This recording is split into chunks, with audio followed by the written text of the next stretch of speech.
All right, I'd like to call to order the regular meeting of Solvang City Council, April 8th, 6:30 p.m. Karen, could we get a roll call, Lisa? Councilmember Clark, Here. Dearness, Here.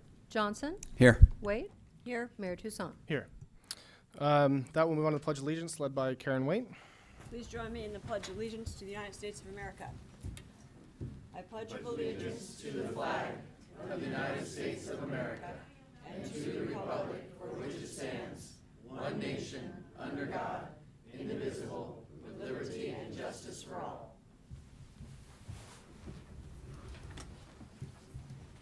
All right, so before we move on to presentations, I personally would just like to welcome David Gassaway again, and for everyone coming here tonight to give David a warm welcome.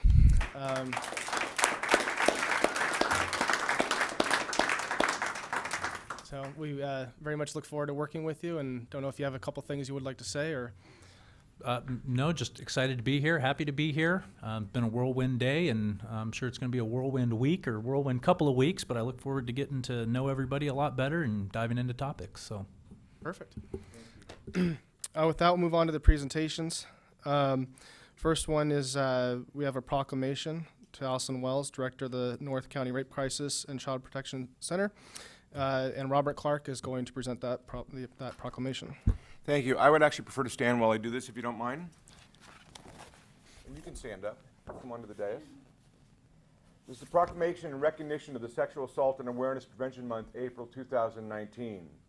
Whereas people of all racial, cultural, and economic backgrounds fall victim to sexual violence, which is widespread and impacts every person in the community, and whereas statistics show child sexual abuse prevention must be a priority to confront the reality that 1 in 6 boys and 1 in 4 girls will experience a sexual assault before the age of 18, and whereas rape and sexual violence of all kinds continue to occur at an alarming rate, with California having the most reported rapes in the United States, and with the Department of Justice stating that an American is sexually assaulted every 98 seconds in the U.S., and whereas emotional and physical scars resulting from sexual violence are often permanent, therefore it is important to educate the community about sexual violence prevention, be supportive of survivors, and speak out against harmful attitudes and actions.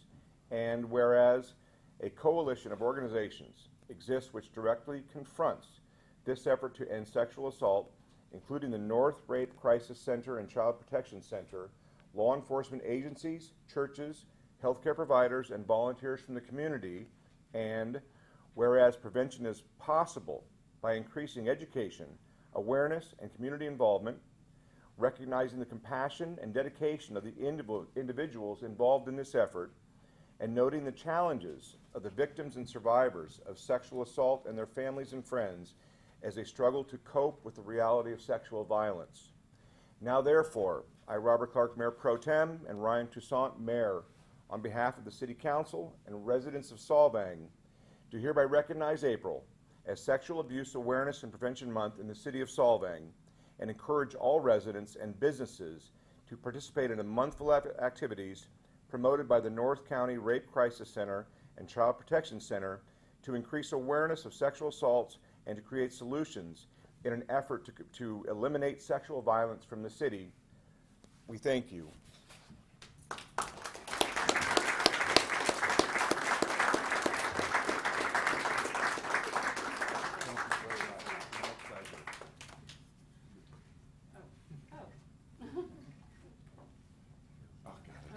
Thank you very much. Thanks for all you do. Thank you.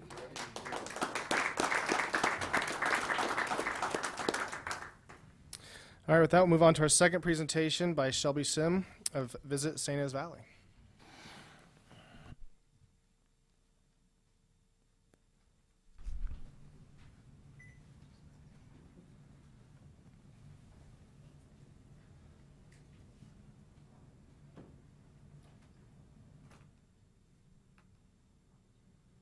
If I turn lights.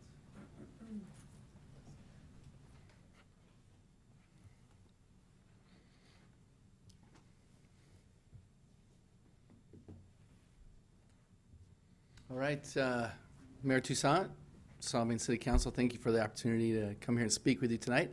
I am Shelby Sim, CEO and President of Visit the St. Anne's Valley.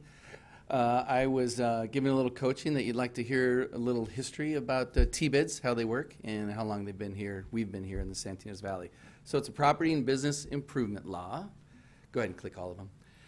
It was first formed in 1994 in West Hollywood. A bunch of hoteliers got together and realized that they wanted to market themselves and not have anybody else involved. And so in 1994, the law was placed. It is you need to get 50% of all the hotel rooms in your boundary to sign a petition. It's not the hotels themselves, it's the hotel rooms. We have approximately 1,600 rooms in the Santinas Valley. Our boundary is Santinas, Solvang, Buellton, Ballard, Los Olivos, and Los Alamos. Then there's 33 lodging properties in there. Most cities and counties want you to have at least 72% of the sign-off. And I'm proud to say when we renewed in 2015, we got 93% that. And so if you get 51% by law, all the hotels have to pay into it. All the visitors will pay into it within your boundary. But again, it's great to have that support from the community that everybody believes in what we're doing. Initially, we signed on for a 5-year term in 2010. And then we came back in 2015 for renewed, and we were renewed for 6 years. And so we're up for renewal again in 2021. And so you're going to see much more of me. We're going to start the process next fall, and it's usually about a 6-month process to get the renewal. We are required to provide the cities with an annual report, and the county with a quarterly report. We go ahead and do a quarterly report for everybody. The payers, the hoteliers, can disestablish by petition the same way they signed up for it. They can, a majority says they don't want to do it anymore, they can do it at any time. And the city of Solvang, Buellton, or the county can disestablish if you find malfeasance or misappropriation of funds. Go ahead. So as I said, our boundaries there, it's right there on the board. The payers are lodging properties. The visitor pays $2.50 a night. I like to say it's the visitors paying into the fund that brought them here in the first place. Our budget is approximately $850,000 annually, and again, this term is for 6 years, and we are visit the Santinas Valley. The benefits are that the funds cannot be diverted for any other government programs. It needs to benefit those paying into the fund, so by law, it has to benefit the hotels, all the money that's collected. That allows for a wide range of services, including marketing of destination, tourism promotion, and sales lead generation. Designed and created by the hoteliers who paid the assessment. And it provides stable funding source of tourism promotion. In 2013, the Santinas Valley Hotel Association, which is what we were from 2010 to 2013, merged with the Santinas Valley Visitors Association. And at that time, we became Visit the Santinas Valley. So before, when we were the Hotel Association, we were just funded by the hotels. And then we brought on the Visitors Association.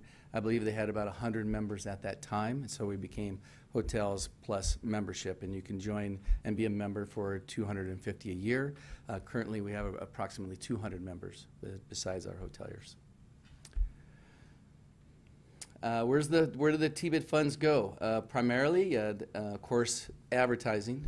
We try to get as much of it to go directly to advertising. Public relations, digital and print, much more digital nowadays and much more little print. We have a grant program that we support events that are in the Santinas Valley. We help promote them through advertising dollars to encourage overnight stays. We have a destination guide, and getting more into video and film production, consumer travel shows where we travel. This year we're focused on direct flight markets, so this year we've gone to Denver and we've gone to Dallas to invite folks to the Santinas Valley. In 2018, which is what we're talking about tonight, we were in Los Angeles and San Francisco. We have a website, visit syv.com. If you haven't been, please go check it out. We have a great new itinerary builder out there called UTrip. And then education. We provide CHLA, which is the California Hotel and Lodging Association, membership to all our hoteliers, and that is a resource for training, for laws, for anything like that that a hotelier may need, and they come out once or twice a year, or I'm sorry, once every year or so to train on the new laws and what's coming up for hoteliers. We also implemented the Spirit of the Valley program in 2016, which I'll talk about in a moment. And then also community, county, state relationships. We hold a mixer 3 times a year for the Valley. We're really the only Valley organization that has an opportunity to bring everybody out to network. And then through the county, we're members of the Central Coast Tourism Council and also Visit California. And our relationships continue to grow in that way. As an example, this was our actual expenses in 2018. And you'll see it's pretty much broken up as to what I was spoken to. And of course, everything I'm speaking of tonight was in the annual report that hopefully you have in front and or you've had a chance to read that was accepted at your last meeting. Go ahead, Danielle. Thank you. Talking about the grant program, the charter is to promote visitation that achieves positive economic outcomes in the Santa Ynez Valley and to support those that promote the same. Accordingly, Visit SYV offers grants to nonprofit and for-profit organizations responsible for events consistent with the SYV charter. Applications are accepted throughout the year and considered through the board. To date, our organization has awarded over almost $600,000 to the community for their different projects and events to fill beds, and Solvang related events has received $229,000, almost $230,000. So on to any questions about just the basics of the TBED before I go on to 2018? All right. All right, so in 2018, we kind of switched modes. We optimized for people that would click to a lodging website, not people that would click to our site and then leave. So our numbers were actually a little bit down in 2018 as far as how many people came to our site, but our click conversion, people who were actually staying in the Santa Ynez Valley, grew by a whole bunch. So we're going for quality, not quantity. Over 2018 by the numbers, 66 million impressions, 185,615 site visits, and over 7,000 clicks to book. This is a kind of a monthly breakdown of the clicks to book. The top, the blue, is just from our website. If you're going and checking out the different lodging properties, that's how many people click through there. And this is our booking agent, is the green, which is Jackrabbit, and that's where, like, on every page of our website it says click to book here, and you put in dates and it shows all the hotels and it shows the current rates and availability. And this is again the clicks to book that combined are both our millennial and our baby boomer targets. And then Jackrabbit, which is our booking agent, we had over 3,000 booking searches. In those searches, we had over 28,000 clicks on our hotels, with over 1,000 direct book clicks that went from that link into the hotels to click. We know that people go to a lot of different sites before they actually, make a decision, and so we're happy that we're a part of that decision. We do a destination guide, as I spoke to. We do 95,000 copies. We're very proud that we represent the entire Santa Ynez Valley, and we take them everywhere, to take them to all our shows. They're in all the visitor centers from Ventura up to Pismo, and very popular and incredible resource. We're called all the time that the hoteliers now more and more are putting them in the actual rooms and being taken away, so they're an incredible resource for everybody.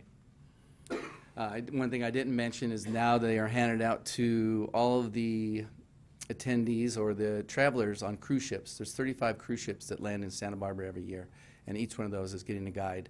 And we know that up to 60% of those people come to the Santa Ynez Valley where they're here for that stay.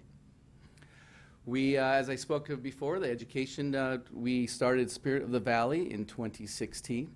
And it's an effort to invite all the Valley, anybody who's in a front-facing position, not just members of Visit SYV, to come and learn basic customer service skills and your why, as to why you're doing things. It also teaches a little bit about each of the communities, so you can speak more about what the culture of Solvang is, of Santa Ynez, Buellton, and such.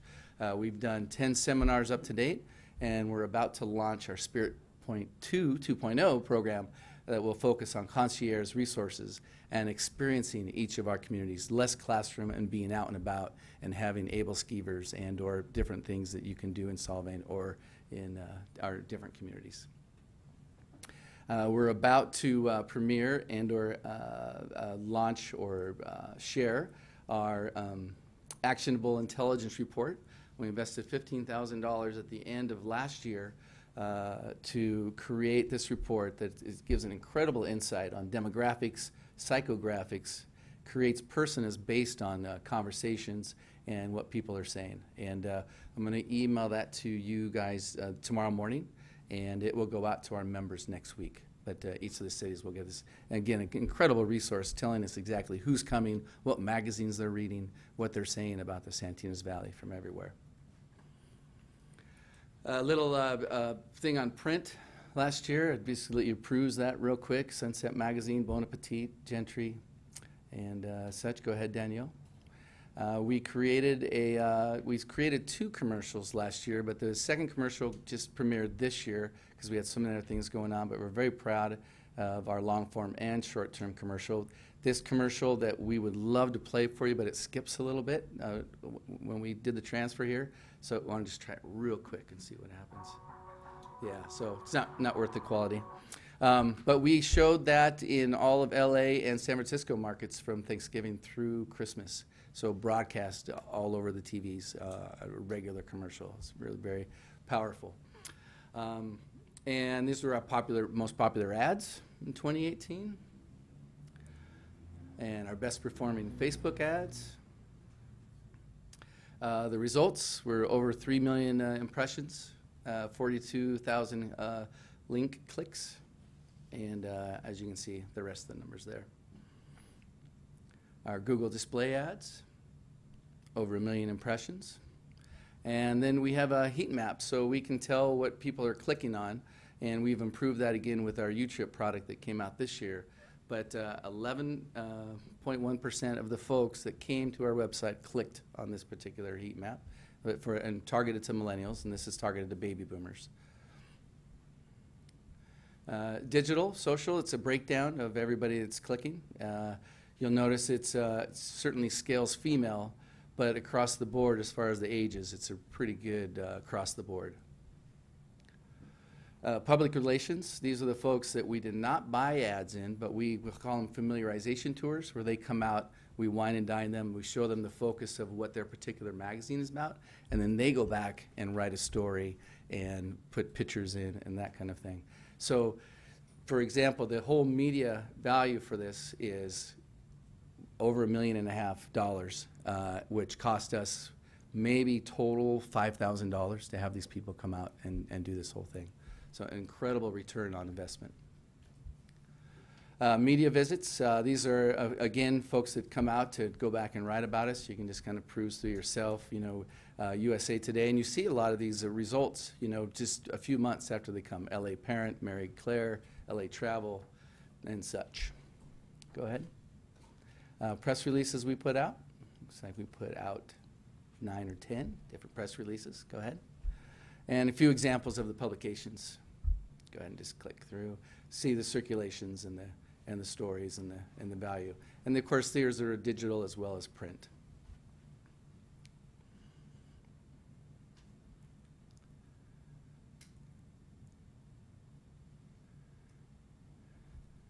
I'm happy to answer your questions. Thank you very much, Shelby. Yeah, my pleasure. Yeah, thanks again for letting us operate in your beautiful city. You are a great asset. I've got a question. Yes. First of all, there was a noticeable difference in the upticks in October. So can you run through maybe 4 events that might have pushed that in the valley? In October time, November time, we're pushing the winter holidays, and so people are thinking about what they're going to do for Christmas. So right now they're in that time. It's always like a few months out when people make their decisions. So that uptick is for holiday advertising. And then the next thing, can you flash for me again your top Facebook picks? Sure. As you should. Yeah.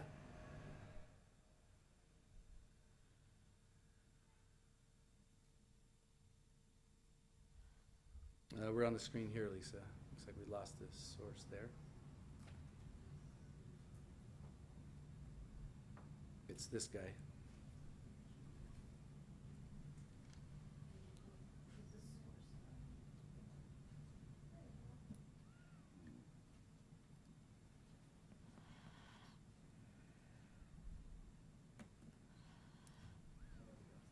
Facebook.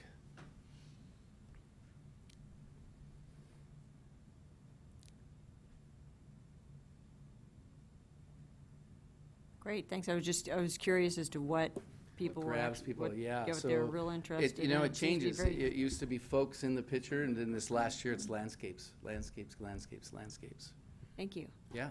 I have a question, Shelby. Yes, sir. You had mentioned the education that you're doing now. Yes. Where does that take place? All over. We switch it around. We have it in Solvang, in Buellton, in Los Olivos, and Santinas. And you said how many times a year? We were doing 1.0. We were doing it 3 times a year, Mm-hmm. and now this year we're coming out with 2.0, and we'll probably do 2 or 3 sessions this year. And where do you find the people to come to those sessions? We put it out in the paper. We put it out in our membership, and again, we invite the entire community to come. And we have between 30 and 50 attendees. And mostly employees that are employed here in the valley? Yes, Okay. all of them, absolutely, yeah. And again, front-facing folks, front desk clerks, tour drivers, hotel clerks. that kind of I really want to promote that more, and getting every busboy in town, et cetera, to at Absolutely. least tour the Overhoy or go to one of your classes. And I haven't figured Yeah. out how to do it yet, but it's something I really, really like a lot. Yeah. Because everybody's an ambassador to Solvang that works in this town, whether they be a Absolutely. busboy or a cart driver or whatever. So I want to talk to you more about it. Yeah, great, So, thank you. yeah. I got a question. First of all, thank you Yes. for that very professional presentation. I think it's one of the best we've seen so far. Thank Really you, Chris. appreciate the data analytics especially. Have you, in your research or the report, were you able to determine how much money was being spent here as a result of your advertising? I mean, can you measure that difference year over year? Not Not yet? really. We really measure occupancy over spend, because we're primarily a hotel association. So I can certainly tell you occupancy, but I couldn't tell you an individual spend. That's something that, It's an opportunity. yeah, exactly. And I want to Absolutely. work with you on that Yeah. with respect to economic development, because we definitely want to not just bring more people here, but higher quality Right. tourists that will spend more and stay a little longer. Again, like to my point of our website, we want the right people, not necessarily 1 million people. Same Right, with our visitors, exactly. right? So if there's Yeah, anything that we can do as a city, I'd be Yeah, happy to. when I first came to the valley, a very wise sage, Gray Hartley, told me, he says, Shelby, it's not about filling up the valley with people. It's about bringing the right people to the valley. Yeah, and I've never forgotten that and absolutely believe in that.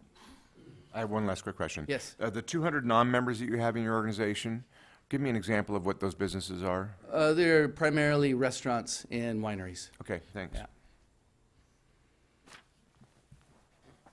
I think we're good. Thank you very much, guys. Shelby. Thank you very much. Thank you, Danielle.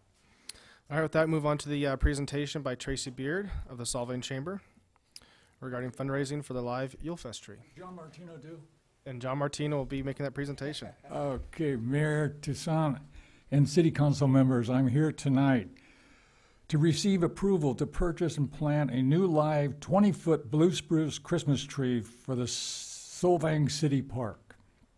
You should have the proposal and pictures in your packet. Have you had a chance to look at that proposal and the pictures? And Lisa's going to put a picture of the tree up on the screen, so you can see this beautiful tree. Also, I have Ellen Needham here tonight from Valley Gardener, who I'm working with on this, and he's the one that is actually going to do the whole job. So I need your approval so I can proceed with fundraising. The Chamber has opened a bank account at First Bank. If you remember at the State of the City, Bent Olson got up and said, I'm really sad to see that we don't have a really live Christmas tree in our park. And I'm going to pledge $1,000 so we can proceed with that project. So I got all excited about it. I met with Bent after, and Bent said, let's hook up with Alan Needham from Valley Gardener because he's an authority on large trees. He's been in the valley for, how many years now you've been here?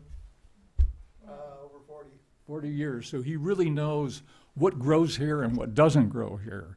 And so he went out to the park and looked at the planter and found out why the last couple of trees that you've planted, why they died, and he can talk about that. So anyway, what I need now is to get your approval so we can proceed with the fundraising on this tree. What we have right now to date, we have $9,000 pledged. So we have a third of the money we need. As you can see in your packet, the tree is approximately $31,000, the cost of that. And we're probably gonna have to spend another $3,000 on new lights for the tree. So, the chamber has taken leadership of this project. We will raise the money needed to plant the tree. And, we have contracted with Valley Gardener, like I said, and he will maintain the tree after he plants it. He will maintain the tree for 1 solid year, and he will guarantee the tree. The thing about that is, we're working with Fred with Parks and Recreation, and then Fred will take it over after the first year. Do you have any questions for myself or Ellen here on the tree? Okay. I got a question. It's not so much about the tree. I think the tree is fantastic, and the idea is fantastic. I'm more interested in broadening the vision of a Yule Fest in the park. I know the tree is an important element of that. Have we thought about expanding the number of trees or expanding the design of the park to make that event even more exciting, more interesting? Well, are you saying maybe the whole park needs to be redesigned? Yes. Is that what you're saying? Yeah. Cambria lights. Yes. Yeah, So I'm not saying that you should stop what you're doing. What I'm suggesting is, what if we were to broaden this out in terms of discussions? But I get what you're saying, and I agree that actually we should look with a landscape architect, Like or a someone like landscape Ellen, and go plan. through and give us a master plan for the park. I agree. Right, because I think that will be But the I center of think town. at this time, what we want to do is have that tree planted by October 1. So when Yeah. Jewel Fest happens, Right. I think if we do a master plan and redesign that park, we're talking a couple years project and a pretty good hefty budget, you know, for that. Okay. I think it's great to do it, because that's our focal point in the entire city. Right. You know, the park. Right. And the gazebo and the bandstand and everything. And of course, I think the highlight of our year in Solvang, and I know everyone I know agrees with me, is Jewel Fest. You know, everybody turns out from that. And that night is just a horrendous night. It just shows you the benefit of living in a beautiful city like Solvang. And Well, it's a very Danish tradition, and we want to expand that beyond just a single night. I'd like to see it for the Exactly. entire month. And I want the park, I mean, I can only speak for myself, but I'm getting the impression that this is something that the residents really appreciate and enjoy, their children especially. People come from all over the place with their children to show off. So I don't know how long it would take for all of you guys to come up with this idea. I'm more than happy to work with you on that. yeah, well, and we make can it a look real into it and event. come back to you on that. Sure. But tonight, I would like to have you, all of you vote on tonight to let us proceed, because we really have to get going on the fundraising and get the tree ordered and proceed with this project if we want to plant it by the 1st of October. We don't want to plant it any earlier. We want it to go, you know, be planted in the cooler season, because it's coming from a cooler area. It's coming from Oregon, correct? And what size is the box it's coming in on? It's not coming in a box, it's gonna be field dug and balled and burlap. Okay. If it has reservations. Oh, I'll Oh, address that. I've got, So- oh, I'm Oh, sorry. I'm sorry. No, you can ask your question first. So this would go directly to Valley Gardener. What are the statistics for a tree this size, if it's maintained properly, staying alive? That's my, You know, I live over on eucalyptus, and probably 50 or 60 years ago. Come on up. I live over on eucalyptus, and probably 50 or 60 years ago, Hans Skip planted a blue spruce Christmas tree that he had for Christmas. And it just died a few years ago because they quit watering the yard, and it's thrived many years. Every year we decorate it for him, and so the statistics are real good about it living. It likes this area. What it doesn't like is alkaline soil, clay soil, so that's why we propose to dig out the bed, put in drainage, new soil, and an irrigation system to water it as it needs to be watered. okay, so when you were saying, that's where I was going, I wanted to know why you felt that our past trees didn't survive. These trees like slightly acidic soil. They like a sandy loam with a lot of organic matter. We're got alkaline soil, heavy clay. I stuck my hand in the planter over there, and it was pretty hard getting it in there. A lot of plants will survive that. The blue spruce doesn't appreciate that. The one in Hans' yard didn't have any special planting or anything. It was started at a small stage. So using a tree this large, I want to make sure all the conditions are right for it. How deep is the clay? We'll find out. We're going to dig out 4 feet and put a foot of gravel in the bottom of it, and at that point, we'll see if we need to punch a little hole down through the hard pan. Okay, thank you. Thanks, Helen. So, John, the last question I had for you is, are you doing anything for the actual donators, like a plaque or anything with names of the organizations or people that have donated? We're working on that, and we will, Tracy Beard will talk more about that when she gets up here. We have the awards dinner on April 18th, and we'll be discussing that at the awards dinner, and Tracy will talk about it in a few minutes. Perfect. All right, so with that, I don't think we can actually do any form of voting on this tonight. It's a presentation, but we can give nods as a council, generally just supporting this project moving forward, right? Just showing our support. Yes, that's correct. There's no action being asked of you this evening, but you can certainly nod your head and say, okay, Perfect. sounds like a good idea. Got my support. Got I my love it. support. Would this be an item where we might want to hear from the public on this as well? Any public input? We could have public input on it. I don't see anything wrong with that, but What I might suggest is you just make it part of the regular public comment if people Yeah. want to speak on that. If they have 2 items and they weren't anticipating, then you can address that if it comes up. Great. all right. So with that, we'll move on to public communications, written or verbal. Lisa, can you please announce the criteria for public comment? At this time, please direct comments to the City Council regarding consent calendar items or matters not on the agenda but within the jurisdiction of the council. Speakers are limited to 3 minutes. My first speaker is Steve Decker.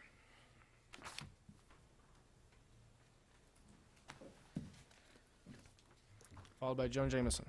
Thank you, Mr. Mayor, members of the council. I appreciate the opportunity to speak with you tonight. I'm Steve Decker, CEO of Santa Barbara Cannabis LLC. We are medical cannabis cultivators in the county.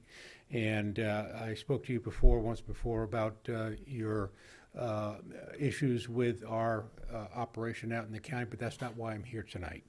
I was struck by the reports of Mr. Clark's comments about the medical cannabis dispensary kerfuffle in town and about the issues of medical cannabis. And with our long history of devoting ourselves to medical cannabis, we have a unique insight, I believe, into what the issues are about medical cannabis.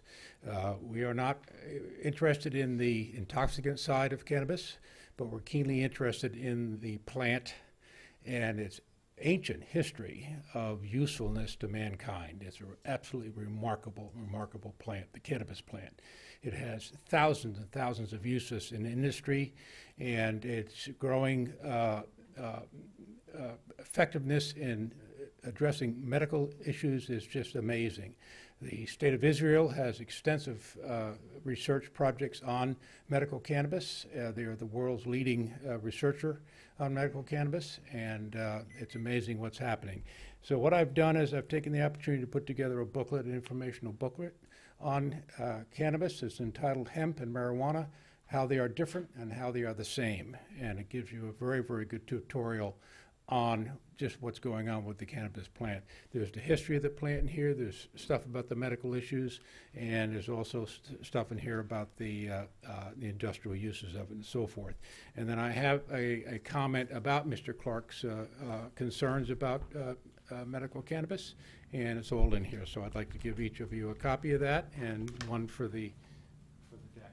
Could I just hand them out like this? Sure. Thank you, Steve.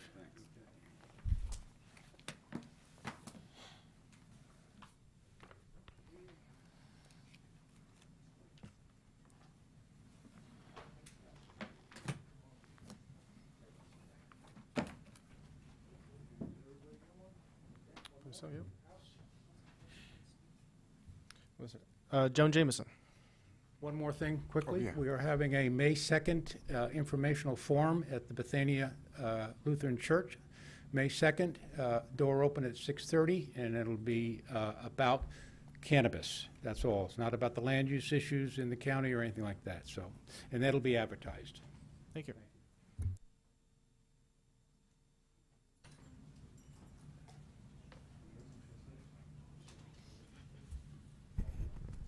Okay, I want to know, are you TETWP? Just say yes. Just say yes. Yes. That means tough enough to wear pink. The Rancheros are coming May 4th, 3 o'clock up Alisal. They will be wearing their pink shirts. And due to the fact that they've been doing this for 8 years, they've raised over $1 million for the Cancer Institute down in Santa Barbara. And if we are really shining stars and enough of us come out there, men included in their pink shirts and gals in their pink dresses or whatever, maybe they will find it in their hearts to give our local hospital some funds. And Linda invited me to a party on Saturday, and I want her to tell you about it. This is, okay, this is off the cuff. Right. The hospital had a event called Think Pink, and it was to support the 3D mammography machine that will be at our local hospital. That machine cost $500,000, and they have raised all but $90,000 as of this point.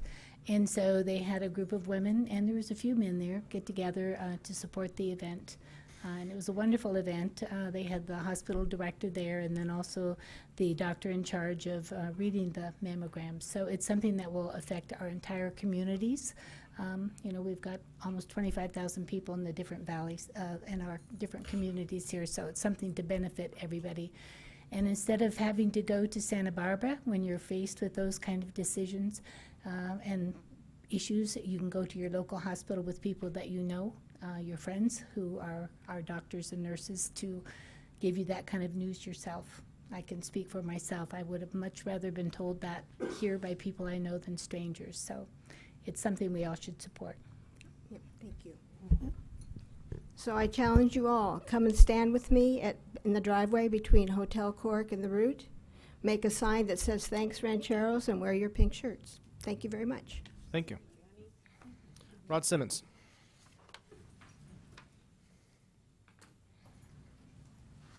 Evening. I spent a lot of time last week going through the Brown Act, solving city ethics and codes, county city council protocol, and I came here tonight to basically do battle with Chris a little bit. I take issue with some of the things he said, public and private. We spoke out in the hall a little earlier, and it really didn't get anywhere. I'm not for sure if this is the meeting or the format to continue this discussion.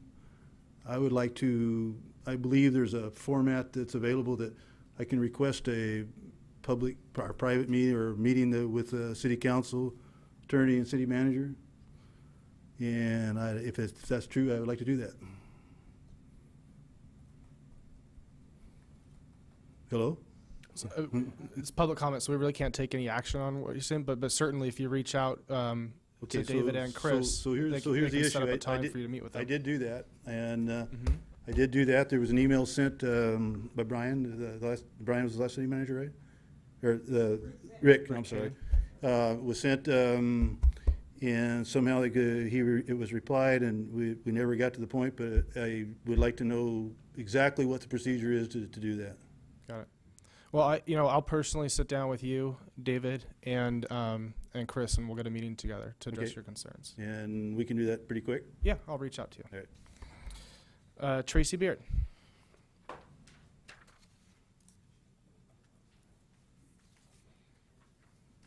Hello, I want to welcome David to our community. I would like to extend an invitation to all of you, and many of you are coming here and to our community behind us, our business community, to our community awards banquet, April 18th at the Hotel Cork from 5 p.m. till 10 p.m. And we honor our business community at every level. And we would like to extend an invitation tonight to David and his wife to come and meet our business community and meet our merchants. And I think it would be an ample opportunity as a very nice reception to really get you together and hook up with everyone. And I thank everyone that has purchased tickets above. Come and please bring your family and enjoy what the Chamber is doing for our business community. This is our 4th year, and we're very proud of it to our community. And Linda Johansson has been chairing it with me for several years, and I'm very proud of that. So thank you. Thank you very much, Tracy. Janine Steffen.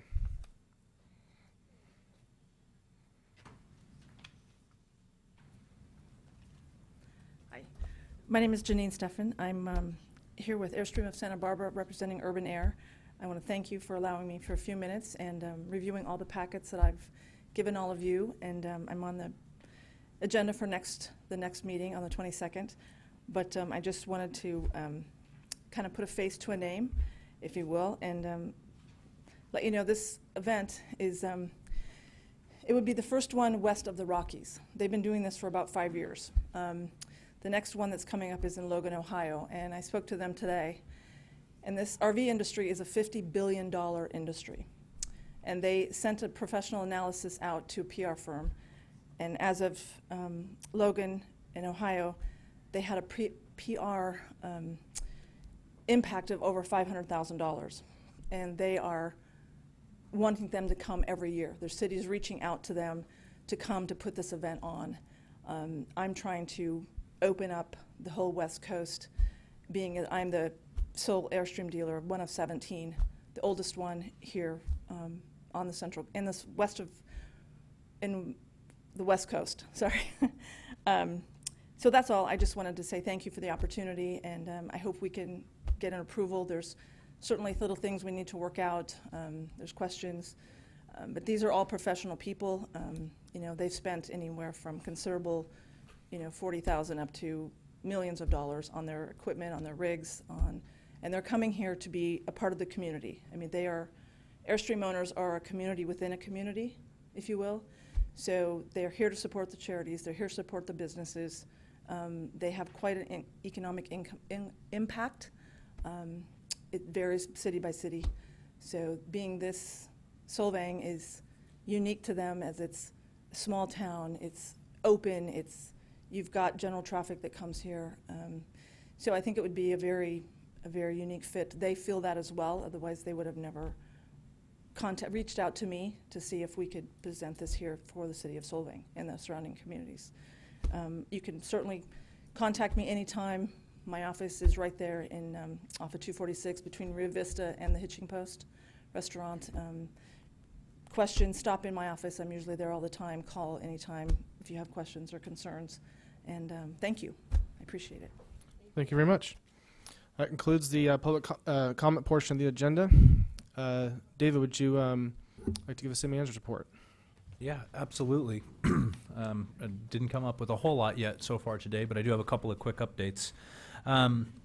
So long as the contract under the consent calendar tonight is approved, we do have Zena Bradford here, who will be filling in for Sandra as an interim administrative services director. I just want to make a note that Zena is highly accomplished both educationally and professionally. She recently has been doing consulting after serving as the finance director for the city of San Luis Obispo. So I'll just point to Zena in the background. Just wanted to put a name to a face. And then on the future agenda list,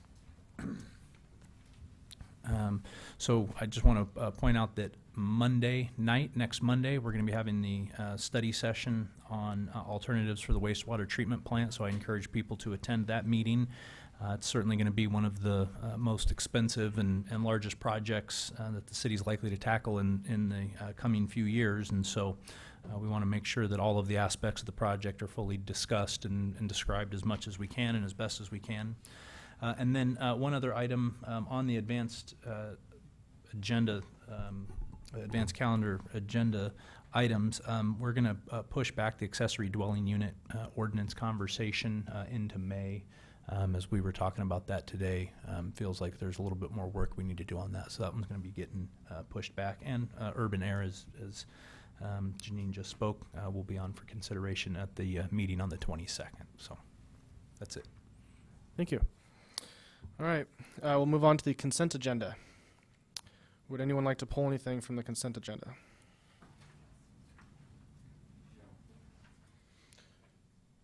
Do we have a motion? I'd just like to pull item C. Would you like to pull item C? Yeah. I just have one point on that. Okay. Yeah, I'd like to pull item E. Okay. Could we get a motion to approve the remaining items? I'll make a motion to approve the consent agenda with the exceptions of items C and E. I'll second that motion. Could we get a roll call? Councilmember Waite, Yes. Clark, Yes. Dearness, Yes. Johnson, Yes. Mayor Toussaint. Yes. All right. Can we get a staff report on item C? Item C, notice of completion, Second Street Drainage and Parking Lot Improvement Project. 3 phones, and one of them's got to go off. Hi, Mom. Sorry, everybody.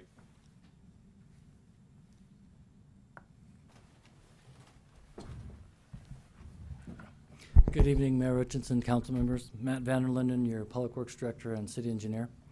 So item C on the consent agenda is the notice of completion for the Second Street Drainage and Parking Lot Improvement Project. So that project is now completed. And so as is typical, whenever we have a Public Works project, at the completion of the project, we issue a notice of completion. As mentioned in the staff report, the notice of completion is when a project is considered substantially complete. So it may not necessarily be 100% complete. Sometimes the notice of completion is issued when there still are some punch list items remaining to be addressed. But it is when the project is considered substantially complete. Usually projects are about 95 to 100% complete when the notice of completion is issued. But it also starts the clock on the warranty period. So all of our city public works projects have our contract includes a 1-year warranty period.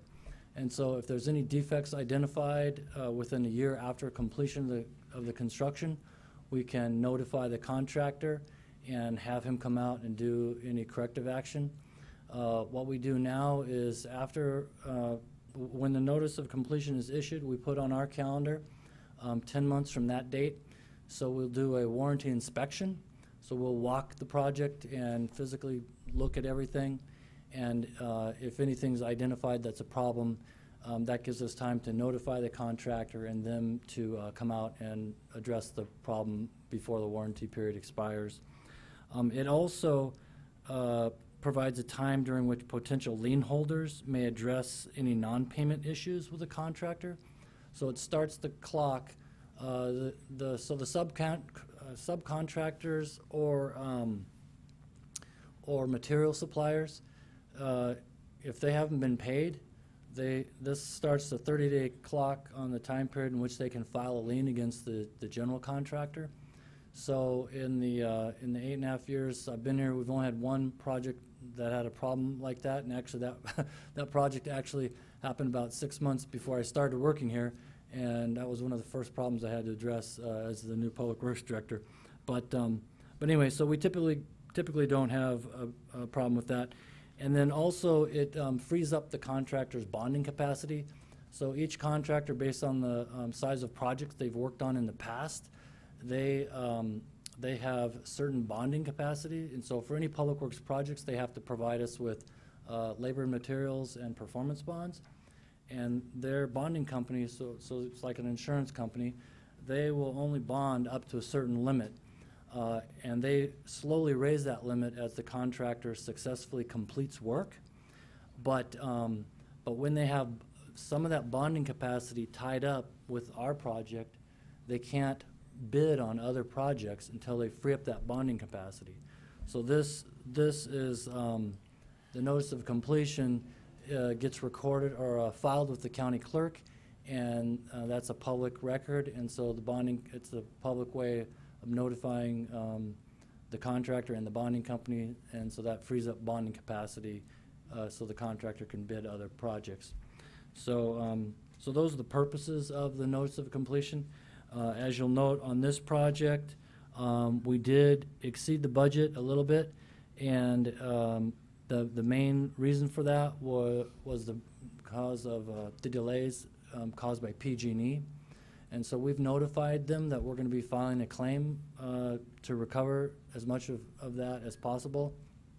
But so anyway, we had notified PG&E to relocate some of their facilities that were in the path of our proposed storm drain project. So we notified them while the project was in the design phase, so over a year ago now. And for whatever reason, they were not able to get organized and relocate their facilities in a timely manner. And so we were proceeding on good faith that was all going to happen. And we went out to bid, we awarded the contractor, directed our contractor to begin. And as you may be aware, the contractor started the project at the intersection of Copenhagen and 2nd Street, and then continued north through the parking lot into the that Parkway alley and in front of the King Frederick Hotel. And so the utility line that had to be relocated was in the alley. So after our contractor started, they had plenty of notification and had plenty of time while our contractor was moving north, progressing with the project. But at any rate, we're putting together all the documentation, and we'll be filing a claim with PG&E to recover some of that $37,500 associated with the delay from them. So, okay. So that concludes my staff report. I don't know if you had any specific questions or. This is pie in the sky, but what are your odds? I mean, with PG&E, it's kind of like getting in line right now with everybody else. What are your odds of recovering that $37,000? Well, in the 8 years I've been here, we had one other claim that we filed with them. There's a transformer on a pole in the alley here behind City Hall that blew, and they replaced it. And then the new one that they put in, that also blew. And when that blew, the motor on our well here, well number 4, got fried. And so we had to replace the motor and some of our electrical equipment. And the total cost for that was about $9,000. That was about 6 years ago that happened, and we filed the claim, and we did get 100% reimbursement. And they also weren't in bankruptcy at that time either. Correct. So with them being in bankruptcy, you know, I think we'll get reimbursed some of the costs. I think I'm hopeful for about half of it, actually. Okay. Thanks. Are there any other comments? Yeah, I've got a couple. First of all, in talking with the local business owners in that area, most of them were unaware that you were going to do the project at that time. Was there any outreach to them to let them know it was coming? Yeah, we notify all the businesses that we anticipate being impacted. So we'd been in dialogue with the King Frederick Hotel, of course, and most of the work was in the public right-of-way at the intersection here and through the parking lot. So we did notify about a half dozen businesses. So I'm sure others might have been impacted that we didn't think of, but we did make an effort to notify them. And the project was originally scheduled to be completed actually before Christmas, but because of all the delays and then all the weather, all the rain, that pushed it back into February. And that was the second question I had. Why did you choose that time of the year? Yeah, so this is a major storm drain project. So typically you do not want to do that in the best months for construction, which are January and February, because that's when we have the most rain. Yeah. And so unfortunately the project did get pushed into that and created a lot of problems in some of the change orders and additional costs to us because we had to redo some work and implement protective measures with sandbags and a lot of other things. But yeah, the plan was to do the work in October, November, and the first part of December, and have everything buttoned up and done for the holidays. But because of delays actually with Frontier, PG&E, and the weather, unfortunately it got pushed back. But a lot of projects we will schedule for January and February, but you don't really want to Well, schedule I a storm understand drain for this project for that particular time. type of project. I was wondering why it wasn't done in the drier months or even in the drier years, because we do go through these periods of drought every 10 years where we get no rain for 2 or 3 years in the right? Why wouldn't we plan these type of projects for those periods of time? No one can predict the weather with 100% certainty, but we do know we have these long periods of drought too. Sure. Well, when we developed the 10-year capital plan, everything can't be built all at once. We try to balance the expenditures somewhat. You know, we do have some big projects that happen every now and then, like this wastewater treatment plant project, and so that'll kick the capital improvement budget for that year way up. But we try to have a more balanced amount spent each year because it's easier on the city's finances. And then we also prioritize, and that's based on direction and input from the city council. So we have paving projects, we got water and wastewater projects, we have drainage projects, and so this project was identified it was identified the first year I started in March of 2011 is when we had that really heavy rain and the hotel flooded, and you know we met with the hotel owner, the property owner, and everything, and so we put it on our 10-year plan.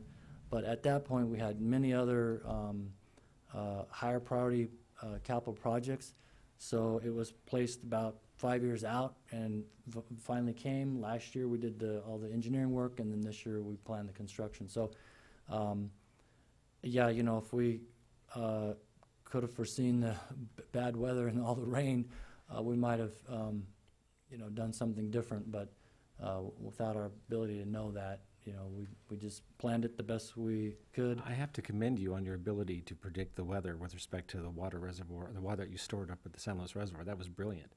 So given that you're such a genius with water, I think you can do better next time, but that's an aside.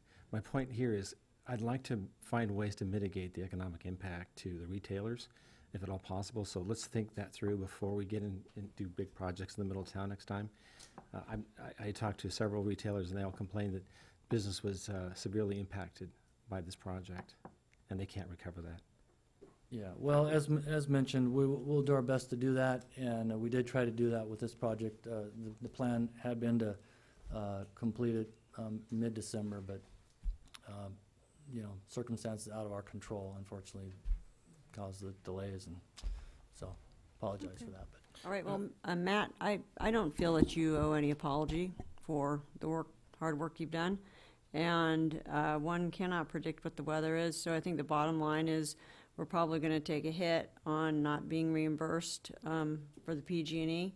So I think that that's perhaps the major concern here, not whether or not it rained and the project was delayed. So I don't feel that you owe anyone an apology for all the work that you've done. I'm going to take exception with that because I'm not asking him to apologize. I think it's a mischaracterization of what I'm asking here.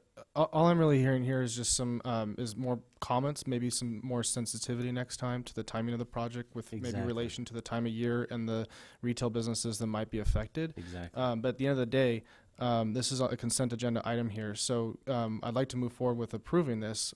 We've heard the commentary. I just have one question, but Okay. it really doesn't have anything to do with that. I'm more interested in the big cement sign that we put up and how that was integrated into the project, or why it was integrated into the the project. history on that? Yeah. Sure. So that was actually something developed by the Parks and Rec Department and our former city manager.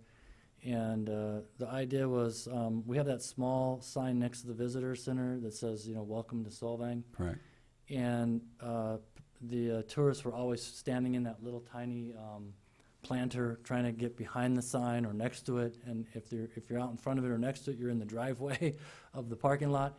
And so my understanding was the thought was to provide a tourist photo op that would be in a safer location out of that driveway and prevent the tourists from trampling the planter there.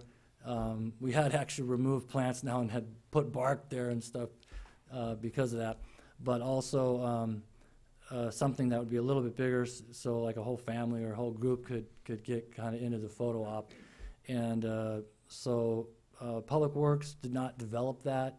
We were asked to implement it, which we did. Right. But that was an effort by the former city manager in our Parks and Rec department. And I think they had actually gotten comments from the Solvang Conference and Visitors Bureau, because they manage the visitor center there, about trying to do something.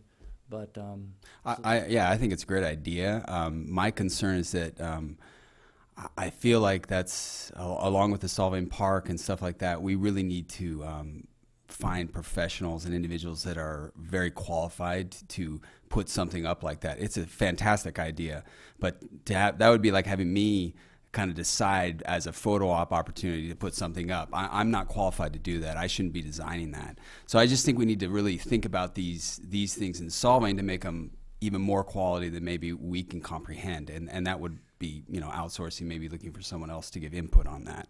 Sure. Oh, I'm sorry, let me add though and clarify then. So our consultant has a architectural staff. That's an engineering firm, but they have landscape architects and architectural staff. And so they're the ones who developed a variety of different ideas, and that was brought to the Board of Architectural Review. Okay. And they provided input and direction on exactly how they wanted the sign. Okay. Yeah, so different samples were presented of different type of text, different, you know, little images like the windmill or the Mermaid. Yeah, the mermaid, thank you. So they presented a variety of ideas, and that was the final direction from the Board of Architectural Review. The BAR, Yeah, yeah. So sorry I didn't make that. That's clear. fine, thank you. Yeah. Okay. Thank you, Matt. Just have contests for stuff like that. So I'd like to make the motion that we approve consent agenda item number C. I'll second that motion. It's moved to seconded. Wait, yeah, I second it, that's fine. Councilmember Clark? Yes. Dearness? Yes. Johnson? Yes. Waite? Yes. Mayor Toussaint? Yes. Move on to item E. Good evening, Mayor, City Council members. This item is about our current financial system contract. So the city implemented the Tyler financial system back in 2014, and we had a 5-year contract that expired last May. And this is to renew that contract for a 2-year period. The company initially requested a 5-year agreement, but the thought was to go with 2 years because we're currently using Tyler for the building and planning modules as well as business certificates or business licensing. And the thought was, knowing that there has, we could do better in that area for those modules and get better reporting with potentially another system. So that gave us an option at that time to negotiate a pricing that didn't include those modules at the end of 2020 there. So the subscription cost is $40,000, which is about a 5.8% increase over what we've been paying. We had already budgeted for an increase for this particular fiscal year, so we're not doing a budget amendment at this time. Staff is very happy with the financial system. It does all the reporting that we need. We get great customer service from them, and so this is a request to extend that contract for a 2-year period. And that concludes my staff report. If you have any questions. Okay. Who would like to start? Who pulled it? Well, I do. I pulled it, so I guess I have questions. First of all, I noticed in the, well, I guess the general question is, how many cities use Tyler? Because I get the impression this is not widely used. It's a proprietary system. I think it's actually a majority. Many cities use Tyler Technologies. They offer several different levels. We're on Encode, which is for a city of our size. But if you go to Lompoc, for example, or the city of Santa Barbara, they're on Munis, which is another product of theirs, but is scaled for a much larger city and more robust use. But Tyler is actually a very widely used program in the municipal government for our financials. With respect to the size of our city? Yes. It's a more popular one, for example? Yes. Okay. And then in the back, I guess you made the comment, or somebody made the comment, that the building projects and the business certificate modules are on an older platform, and the staff is looking for other options. Correct. What are you thinking there? Well, that would be a potentially an RFP process where we'd go out and we'd work with the users in building and planning and the finance staff as well as the community to figure out what are the needs for a new system in those areas. and then eventually would do an RFP requesting software companies to provide responses that said whether or not they meet the individual needs that we need for that system, and then we'd go out and potentially purchase and implement another system for those particular modules. What alternatives are there for this particular platform? You mean for a financial ERP system? Right, for Tyler. You're saying this is widely used. I'm yes, not doubting that. Is there a better one that you would like to have or like to see? Or is this one just good enough? No, this one is excellent. And the reason we chose them at the time was for their much more robust customer service program. And working with them, the product that we had before was called New World, which has since been purchased by Tyler. We were like the last users on the West Coast of this pretty much one step up from DOS-based system. And we had one guy who could support us, and he only was till 2 o'clock Pacific time. So this was a vast improvement. I think all my staff would say that their customer service is excellent. We call them routinely and deal with issues, and they are right on it, and they help us out a lot. There are other systems for this size of government. We looked at one also at the time called Springbrook, another company similar, but the features there were not as desirable as they are with Tyler. And this has modules that you can swap and upgrade. This is what you liked about this. Yes, we're what they do right now, that we're a hosted site, so they host it for us basically in the cloud. So whenever they come out with a new patch or release, we get that right away. So that's worked out very well. The operating yes. costs and the service costs. Mm-hmm. So then why are you only asking for 2 years if this is a product you think that the city should move forward with? Well, I do think we should continue moving forward with it and would do the 5-year agreement, but by doing 2 years, it gives us the option at the end of next year to opt out of those 2 modules, and they would work with us on pricing for the remaining modules that we're using in version 10. And in theory, we're not using version 9 anymore, and so we may not have to pay for those modules. Thank you.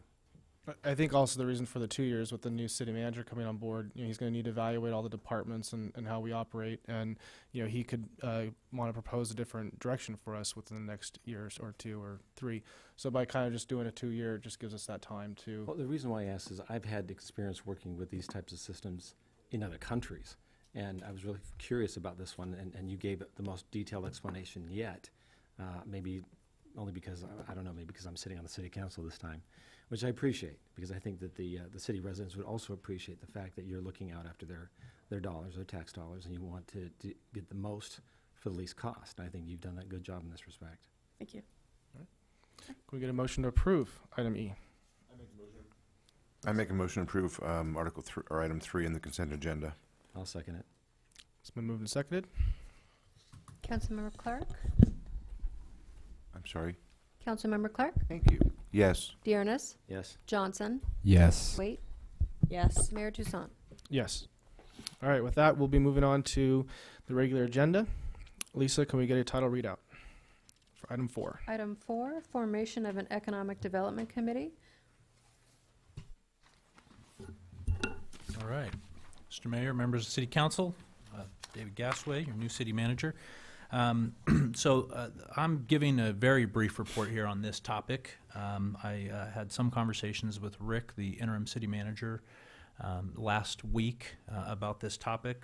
As I understand, this came up recently with some request for some conversation about this as one of the subcommittees. I guess back in January, City Council made your appointments to the various committees and ad hoc committees that you all serve on outside of the city. And at that time, the economic development was not one. Going back years ago in, I think, 2011, there was an economic development plan that was put together. As I understand, the Chamber of Commerce is working with a consultant, starting to go down up the path of looking at economic development and some sort of economic development plan currently. And currently, city staff attends those meetings and is participatory in that process. And as I understand, this was an item for council to discuss whether or not council would like to make appointments to be on this subcommittee. That's my presentation. Okay. Are there any questions of the staff report from the council? Seeing that, none, we'll go to public comment. I have one speaker slip. Tracy Farhad.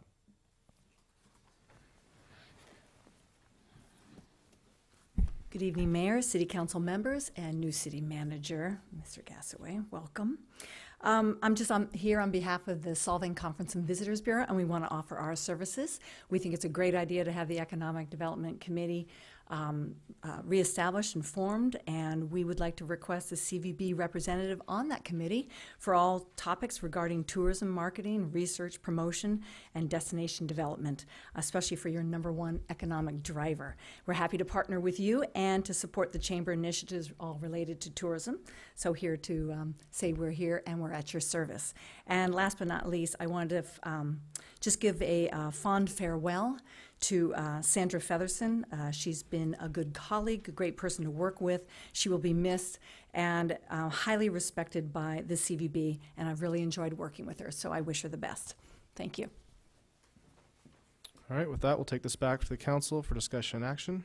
Who would like to start?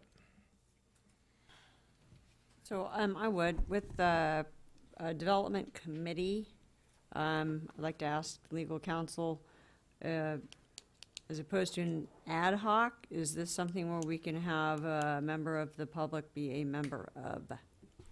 The short answer is yes. You can appoint whoever you would like to be on the committee. I will point out that by taking formal action to establish a committee with someone other than a council member, it will become a Brown Act body. It will require agendizing and all the formalities that apply to the city council. If you make it just a subcommittee of 2 council members and give that subcommittee direction to meet with others in the community, then it need not be agendized. It can be public meetings, obviously, but it doesn't have the same formalities. And Dave, can you just clarify, last year when this kind of got tossed on, I believe it was last year, we had 1 or 2 meetings regarding this, and I believe that they were agendized. So I'm just wondering, is that, did we have a formal committee last year, or what was it? If you have a standing subcommittee that has regular meetings and a continuing jurisdiction, that can be covered by the Brown Act. So to the extent that it was formed as a standing committee with regular meeting schedule and so on, then it would be covered by the Brown Act. If you're talking, however, regarding an ad hoc committee that'll just meet as needed on an occasional basis, and it's just 2 members of the council, then you won't have those Brown Act issues. So why wouldn't you want to make it an ad hoc? I think you would. I think we want to make it an ad hoc. So if I might jump in here. Please. You know, the purpose of the ad hoc, in my perspective, is really something where there's a specific topic, something specific's come up, and you're going to get together a couple of times and have some conversations in order to move that topic forward. Once that topic's gone, the ad hoc committee's gone, right? I mean, it's a temporary in nature. As I've looked through the documents and I've heard some of the conversation, as I've tuned into the meetings here over the last couple of months, as I've been trying to get up to speed as best as possible, I think there's a little bit of a, some goal setting that might really be needed in terms of all of the committees that are standing or ad hoc currently. You know, some of the committees that are regional bodies in nature, like, going to the groundwater sustainability agency meetings. You know, those are something that is, I believe, subject to Brown Act. Those are agendized meetings. Those are formal in nature. I think as the council can get an opportunity to start identifying for yourselves, the 5 of you, collectively, what this council's strategic objectives are, what vision it is that you have for the city to accomplish here in the next few years, then we can start to identify areas where specific goals can be set, and at that time then it's much more appropriate to determine whether or not that's something that your professional staff should be doing on your behalf based on the direction you've given as a policy-making body, and then going about having your staff deliver those results. So what I would ultimately recommend, I know this was really a discussion topic, what I would recommend is that in the very near term, by May or first part of June, that what the City Council really do is we set ourselves up for some sort of strategic retreat. We get together for a 2-day process. I can talk with each of you individually about what you think should be achieved through that 2-day process, and then we set out a strategic planning retreat whereby we cover a whole slew of topics, and at the end of those 2 days, ultimately what we come away with is a strategic vision for Solvang moving forward, what this council wants to collectively achieve as a body. And then I will go with my staff, and we will start to put together action plans that can respond to those specific needs. I think that economic development is certainly a topic that falls underneath, as a goal. And in hearing the conversations collectively in public meetings and individually as I've started, interacting with each of you, I think economic development is a important topic, particularly in the community, being a very business-centric community. However, if each of us were to give a definition of economic development, my guess is that that would be a different definition than each other's definition of economic development. And so until there's some specific identification of what it is we hope to achieve through economic development, my fear is that any ad hoc committee that isn't targeted in that way is just a meeting to meet, and those can work, and that's something that we can certainly do. But my recommendation would be that we start exploring specifically what economic development means at a retreat, and then come out of that retreat with some direction that your staff will go and start to deliver on an economic development plan, if that's what you so choose, or so on and so forth. May I jump in, or are we still waiting for? Yeah, no, you can. Well, I have to take exception with your approach. I think the issue here is to develop strategies, visions. Goals are something that you use to measure the progress of achieving those strategies, right? Or would you have a different explanation of that? How would you define a goal versus a strategy? I absolutely agree. The first step in the process would be a vision, and strategies then to implement that vision. Specific goals would come then underneath that, and so on down the line, right? And the city council's job is to set the vision. Precisely. Yes. And then the staff their job is to actually develop the goals to develop the strategies, right? To execute strategies. Yes. Okay, so then it would not be out of line for an economic development ad hoc committee to address different strategies from time to time. And it's not necessarily something that comes and goes, but rather it's sort of like an informal group that would explore different things and then bring it back for discussion purposes at the council meetings or in a retreat, as you pointed out. Yeah, but once that structure absolutely could work. What I think I'm saying is the council identifying specifically, from a broader perspective what that is, and then staff starting to develop some of those plans based on that strategic vision, then it's much easier to start figuring out where the lines are there, as opposed to right now talking an ad hoc committee. I'll give you an example. When I was campaigning, I asked everyone what their vision of Solvang would be or what it was. And eventually I'd get around to asking them about a concept of Tivoli, which is central to Copenhagen and central to the Danish identity. What does it mean, right? And I know that Solvang staff, Holly has mentioned this before, has tried to develop the idea, and they found it uneconomical at the time. Maybe it's still uneconomical to pursue. But maybe that's something that an ad hoc committee could pursue, at least start, and then flush it out at a certain level and bring it to staff, bring it to the council as a vision that we might want to pursue, and then have staff develop it further. So that's what I mean by an economic development committee or ad hoc committee, taking a topic, running with it as far as we can, and then bringing it back for further discussion. And I think that last year when this committee was here, I think one of the goals of it was to allow certain things that might not be very conducive to a normal public meeting. So we had several different business owners or anyone from the public that was interested in it able to join the meeting and give feedback or ideas that committee could then bring back to the council that they might want to consider. So it's more, I think it's more of a public engagement piece that was there that allow for things that would be very difficult to do at a public meeting such as this. So I don't know if that's what you're trying to accomplish with it.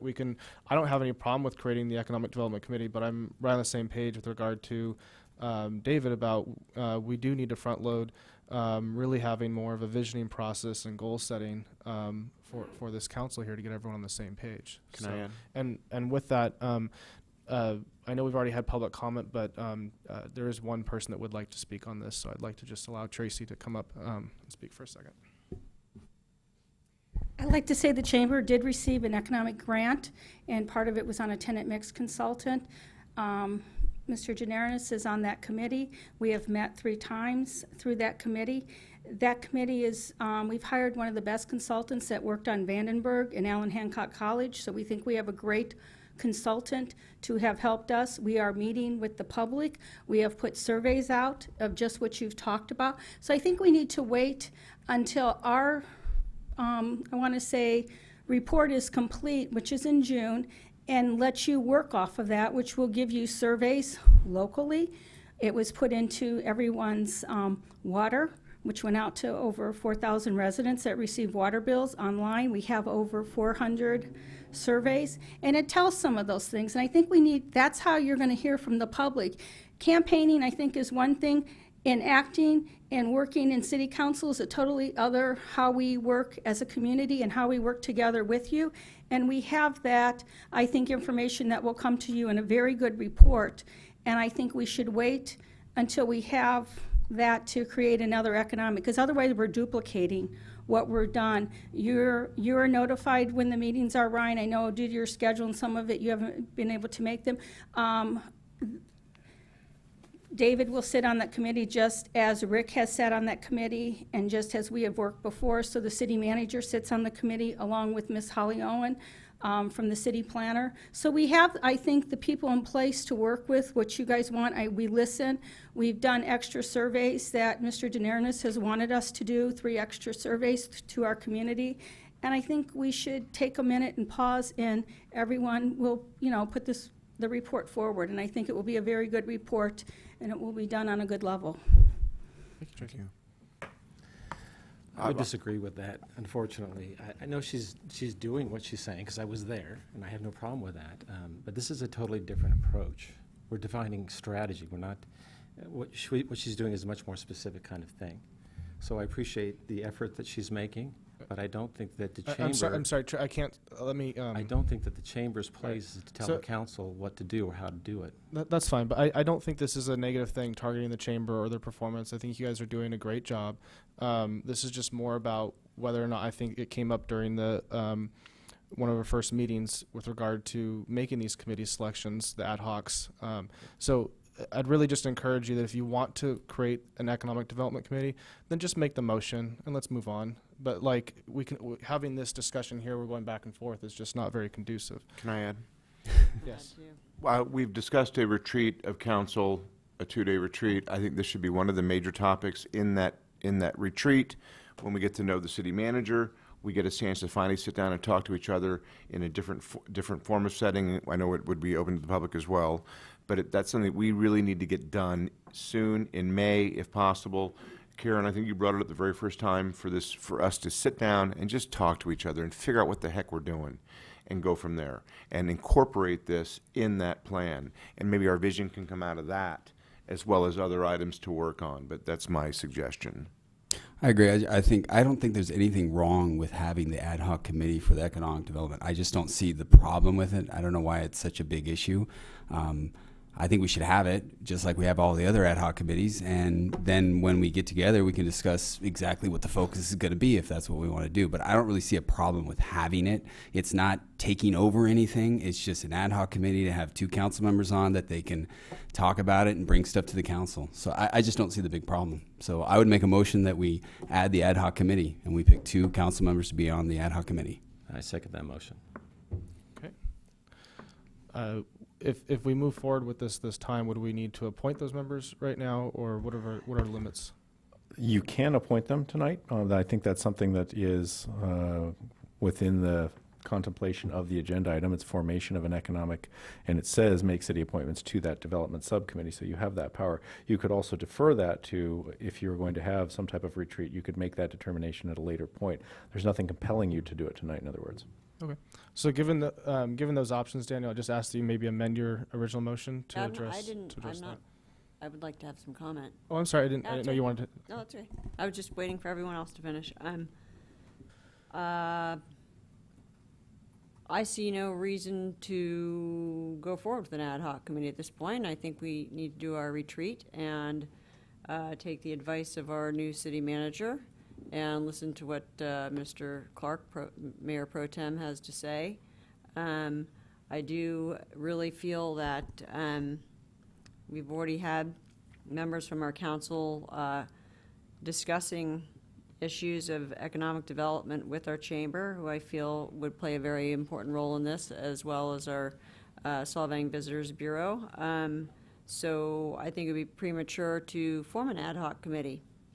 And I absolutely know that we have differences in opinion as to what development is. And I think we all need to sit down as a council and discuss what our ideas of development are before we go forward with something like this.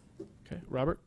I just don't think, I agree with you, Karen, but I don't think having the ad hoc committee is going against that. I don't see a reason that we can't, and maybe it's just in name only, but before going forward, before we have that that retreat, I see no reason why we can't add the ad hoc committee and then do the details later. To me, it's 6 of one, half dozen of the other. Whether we do it now or do it after a retreat doesn't matter, but I just want to get this retreat done in a hurry. Okay. Do we have a motion? Make a motion to have an ad hoc committee for, I believe, economic development. And at this time, should we decide who we want to have on it? I would volunteer. I would love to be on it. I second that motion, and I would love to be on that committee as well.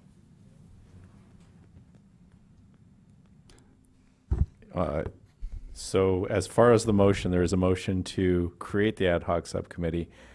I'll amend it. Councilmember Johnson has agreed to serve on it.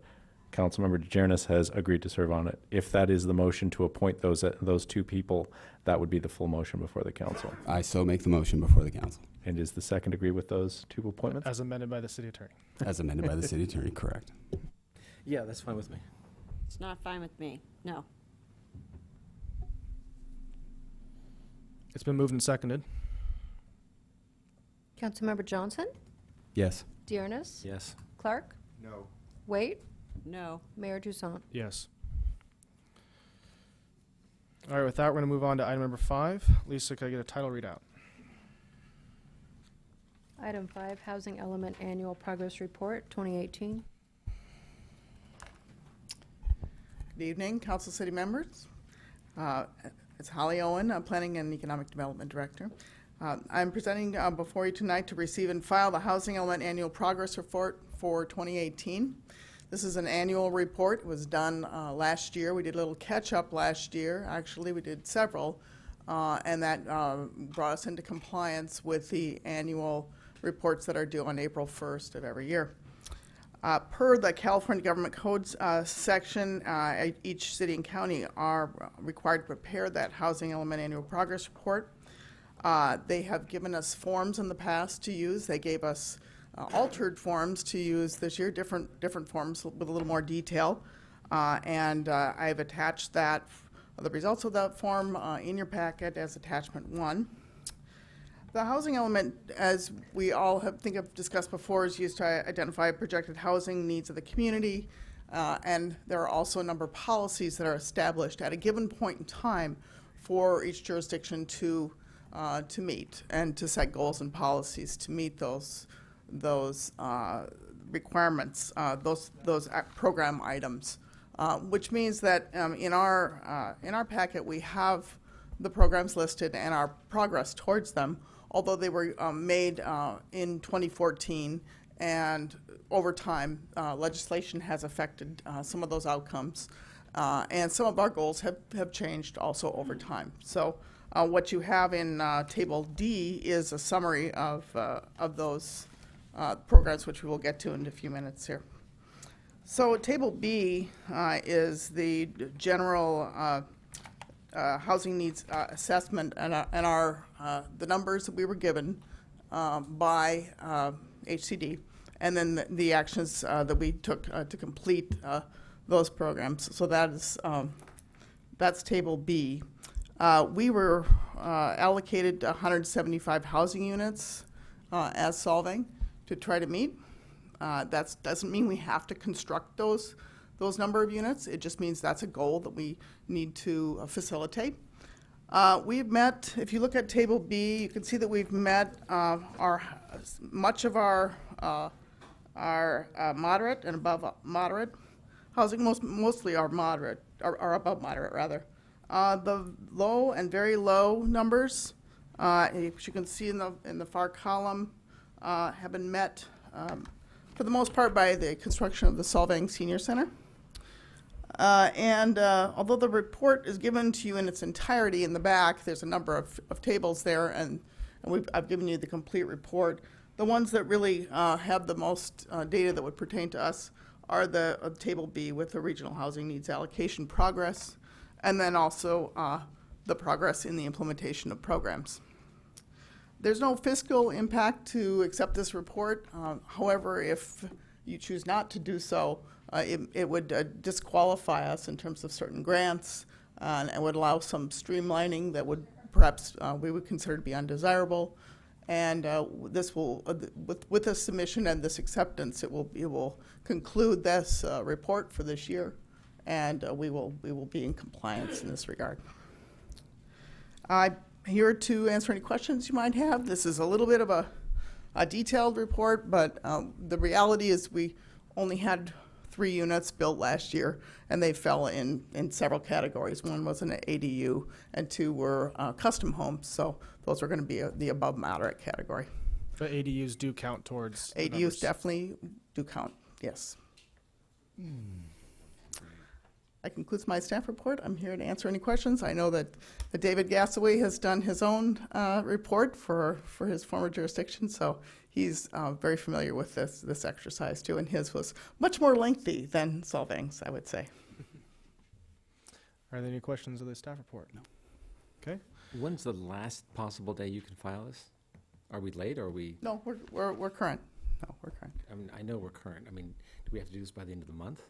No, it was due. I turned it in late March, and it was due April 1st. So it's already been turned in. Yes, it's already been turned in. Yes, and this is the final process. This is the blessing basically that you give this report. So okay, and there wouldn't be any changes to the numbers particularly. So they sort of are what they are. There might be some comment about programs, and as you look at those, I'm available for discussions if you are interested in some of the programs and how to perhaps realize some of those goals, or maybe some of the obstacles that we have now towards realization of those. For instance, there was an energy consultant effort, a tri-county energy consultant effort that just came to visit me last week. Well, that's going to help us meet some of the energy efficiency goals that we had set, even more than we did with the Empower program last year. So that's something to take into consideration. Thank you. Thank With you. that, we'll go out to public comment. I have 1 speaker slip. Mitch Williams.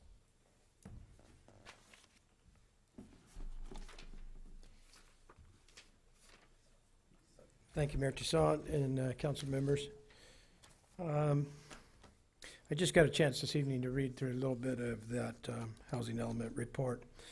And one particular thing that really jumped out at me is that in your 2015 to 2023 housing element, you don't have an infill ordinance. You talk about what would be required in an infill ordinance, but you don't have one. The goal in that housing element was to have that infill ordinance complete by 2016.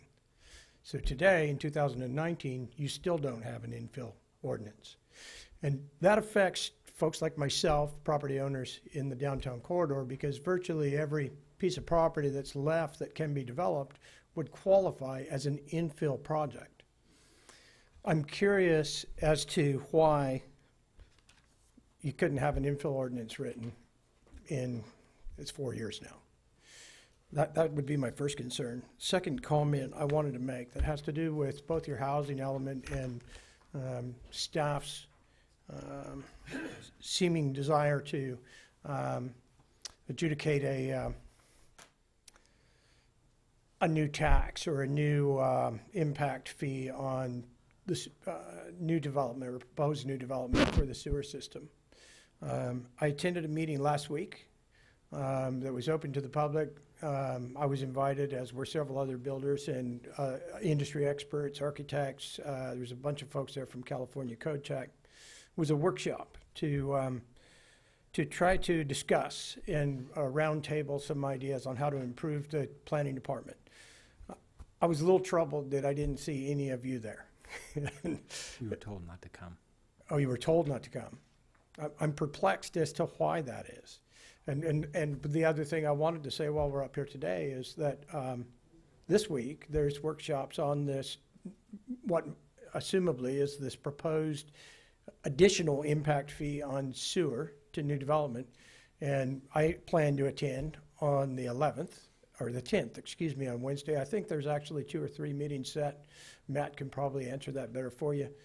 I don't know if you're not allowed to come, but I think it's a great opportunity for all of you to get educated on some of these issues if you are allowed to come. I think it's critical.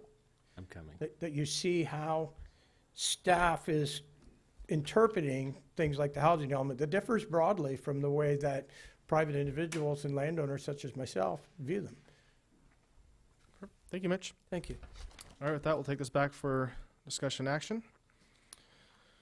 Yeah, I have a question regarding Mr. Williams' comment on our infill ordinance that would have been or should have been completed by 2016.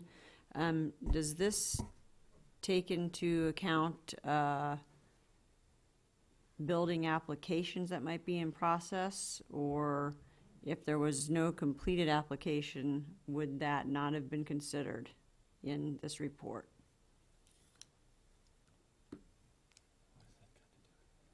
Well, if we're talking about infill, I mean. Yeah, no, it's a legitimate, it's certainly a good question. I must say that my experience in crafting or reviewing infill ordinances are I don't have that kind of experience. I didn't have that kind of background in the cities I worked with. There was enough demand for development. There was enough money in projects to let the market take care of the infill issue. So although there may be some other goals that one would try to achieve with an infill ordinance, and I'd be happy to do the research on that. My guess is that some of that would be covered under something like a specific plan. If you had a certain like a brownfield, let's say a big factory or a Kmart that closed down, perhaps you would want to take a look at that particular area or parcel, large parcel, to see what kind of alternative uses could be done with that. But this is something that I would like to at least study a little further. I'm admitting that I don't have the experience in what that actually means, and it wasn't accomplished by my predecessor. So with your permission, I will do some research on that, and I think there may be certainly some guidance that I could take from Mr. Gassaway on that too. So, thank you. So I just want to clarify, because I'm trying to get up to speed here as well. If I'm not mistaken, this infill incentive ordinance is specific to affordable housing as an incentive within the housing element? Well, there you go. No, yes, I don't know. I'm asking that. Yes. Okay. So why hasn't this been completed in all this time? I mean, I don't know much about this. I'm relying on Mr. Williams' expert opinion. Well, He's there was some staff changes, and I really don't know what an infill. I mean, I would have to look back into the housing element and in that particular section to see what was intended with a reference to an infill this was ordinance. supposed to be filed in 2016. No, these are ongoing programs that we have from 2015 to 2023 to look at these programs and try to. Can you check on that? I mean, maybe a simple conversation with Mr. Williams might be useful too. Yeah, we can absolutely Certainly. look into that. Because I mean, if you need resources, if you need help, then let's get that done. If it needs to be done, in other words, if we're past due, let's get this done. Well, we're not necessarily past due. Those were our goals. Those were our programs, and then those were our time frames set at a certain point in time, which as you see, some are ongoing, meaning the whole span from 2014 to 2023, and then some were more my understanding specific is to. Because this hasn't been completed, it makes it very difficult for builders who want to come in and do something in the city to understand. The builders what can to come in do. any time to do it with a density bonus.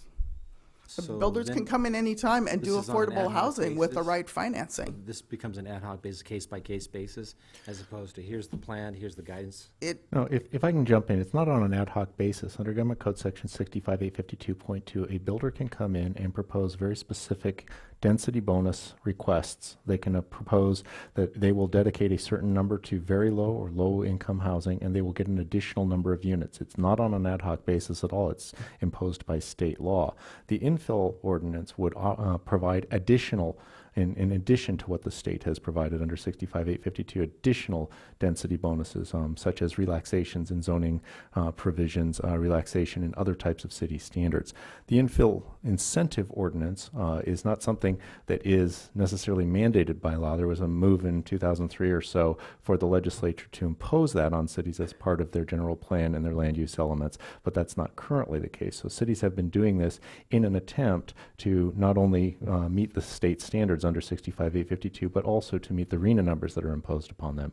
The reason that hasn't come forth, in addition to the reasons that Ms. Owen raised, are that the state has made this a shifting landscape. There are different housing bills coming out all the time. The matter that's going to be coming before you in May with the ADU ordinance may help alleviate some of those issues. And there's legislation currently being considered by Assemblymember Cunningham to count ADUs towards the RENA numbers. So as a continuing landscape, the goal to have an infill ordinance is just that. It's a goal. It's not a requirement either at the state level or the local level. And if we can get it moving forward, certainly we will. But there are other issues that the city has confronting it regarding affordable housing that the city would also need to take into account. I have a question.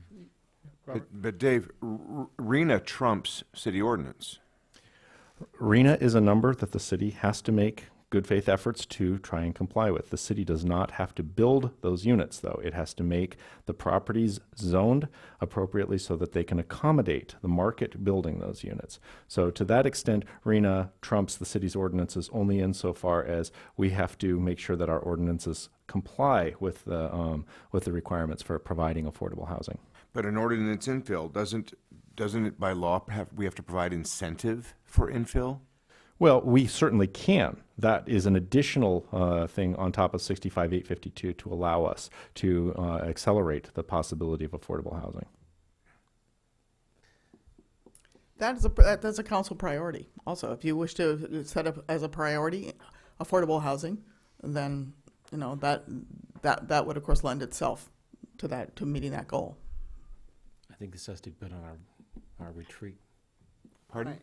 This has to be put into our retreat. This is something we need to talk about. I think So- my question was, I know this kind of opened up a can of worms, but the report itself that you've already submitted, if there had been applications for this in the process, would that have been included in this report? It would depend on when the application was submitted. That's where So I it's an was annual basis. That's where I was going. So Right. at that point in time, there was nothing in process or in place No. that is what I wanted to know. Thank you, Holly. If there's something that comes up in this calendar year, it will be identified in the next housing element update. So to be clear, we're in compliance with all state Yes, requirements. we are. I think this is one of the biggest issues we need to discuss. I agree. So just to clarify, as I start working to put together a work plan for a retreat, the specific topic that you're referring to in terms of this being a topic of discussion is affordable housing? Yes. Okay. And the housing element itself, and maybe a new sewer study. We haven't had one since 1988. There's a number of issues. Now, Yeah. How do you want us to tell you? Al- that? Always, You wanna- no, don't want them all right now. I was just trying to. Write this down. I'm trying to clarify, I'm trying to clarify that you're talking specifically about affordable housing as a topic in terms of discussion at a retreat. Okay, thank you. I would say housing in general. I think it just comes down to our zoning ordinances and everything like that as well. And then you mentioned something about maybe looking into what other cities have done for infill ordinances, right? I certainly can do that if I'm directed to do so, yes. At that time, it'd be appropriate for, with that, I think the recommendation here was to receive and file this report. Thank you. Do we have a motion to do so? I'll make a motion to receive and file the report. I'll second that. Councilmember Wade? Yes. Mayor Toussaint? Yes. Councilmember Clark? Yes. Dearness? Yes. Johnson? Yes. All right, with that, we'll move on to item number 6, council member reports. I'd just like to point out to everyone's attention that one of the things that we did do is we added, it now reads council member AB 1234 and committee reports. So the reason for that is there is a law requiring that if we attend any functions that are paid for by the city, correct me if I'm wrong, Dave, we do need to report out on it at this point in time. That's correct. Okay. So I had that added to the agenda just to serve as a reminder, because it's obviously very easy to get overcome by events and then forget to report on one of those. So this is just a little extra reminder right here, just to make sure that during the reports, that's the time to disclose that. With that, does anyone have any committee reports? Yes. So on the 25th, I have the EMA, Eastern Management Agency groundwater meeting. I'll be on the 25th. A lot of changes coming up on that. I will be attending on the 18th the Chamber of Commerce awards dinner. So I have Awards to disclose that. So I'm thinking of anything else that I have attended since the last meeting. The April 10th meeting for the South Coast Sub-Regional Planning Committee for SBCAG has been canceled and put over to May 8th, so I won't be reporting out on anything having to do with that right now. And just to clarify, Karen, do you still wish to keep serving on the SBCAG and APCD boards? Well, as you know, I travel extensively for business, and I travel generally through Tuesday through Friday, and I make my travel arrangements around my committed meetings for the city. So there could be, I'm willing to continue to serve. There could be times when I can't, and I know I'm the alternate, but I have been attending. So what I would need would be a commitment from you that occasionally, if I could not attend those meetings, that you would be able to do that. Okay, yeah, that's not a problem. Kind of flip-flop that around. Right. Okay. Anyone else have any reports? Yeah. Last Friday, I was fortunate to spend a day with Eric Daniels, who's the spokesman at PG&E, touring the soon-to-be decommissioned, they call them BRTs, big round things, up in Diablo Canyon. And I came out of it, you look at that, a building the size of 2 football fields that provides 20% of the energy for the PG&E customers in California. It's getting decommissioned. There's absolutely nothing wrong with the plants. They produce clean energy, and it's purely political. But they're taking politicians and elected officials on tours of the plant, and it was absolutely fascinating, and it makes me really, really sad. So that's that. And then we have JPIA coming up as a meeting in July, and that's all I have to report. Perfect. I, too, attended the PG&E tour. Great tour, beautiful property out there, very educational. It was really interesting to learn all the detail on how that nuclear energy is produced. And I think I don't think we had any other meetings. I think it was a pretty light couple weeks. With that, if there's no other reports, we can move on to item number 7, council comments and requests. Who would like to start? Well, I'm just looking forward to a retreat, get this done, out of the way, get on the same page, and move the city forward.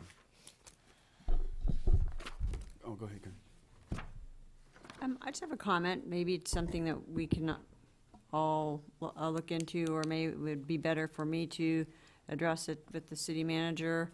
I had a report from a business owner that a number of our tour buses that are coming into Solvang are stopped and inspected as they get off the 101 in Buellton, and occasionally at the 154 park and ride.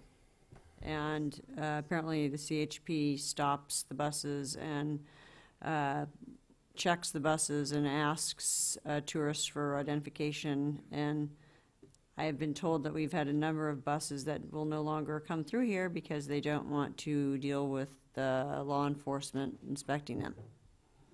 Is it happening in Buellton or Solvang? It's happening predominantly in Buellton as you get off the 101 for buses that are heading in. But most recently, they've been stopped by the Nielsen Lumberyard, right down here. And there are temporary signs that have been put up that say bus inspection. All right. And I was So maybe that's completely, something that completely our unaware of that. city manager could Be look happy into. to look into that, yeah. Thank you. Could I ask one more, add Yes. one more? A gentleman came in my office today and said, he was an official in Buellton, and said, "What's this with you sending all your wastewater to Buellton?" And I said, "What?" And I passed it. I just said, I have no idea. I'll ask. If somebody's talking about redoing the wastewater system and having it all wind up in Buellton, somebody can fill me in so that I can tell somebody in Buellton what's going on.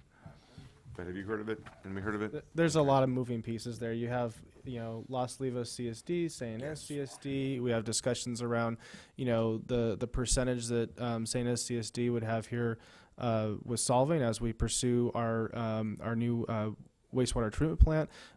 Anything that happens in those areas could even affect the way that the partnership works. Right now, my understanding is CSD carries a 20% capacity, so that means that any bill that we do receive or upgrades that we do, they're going to be paying their 20% of.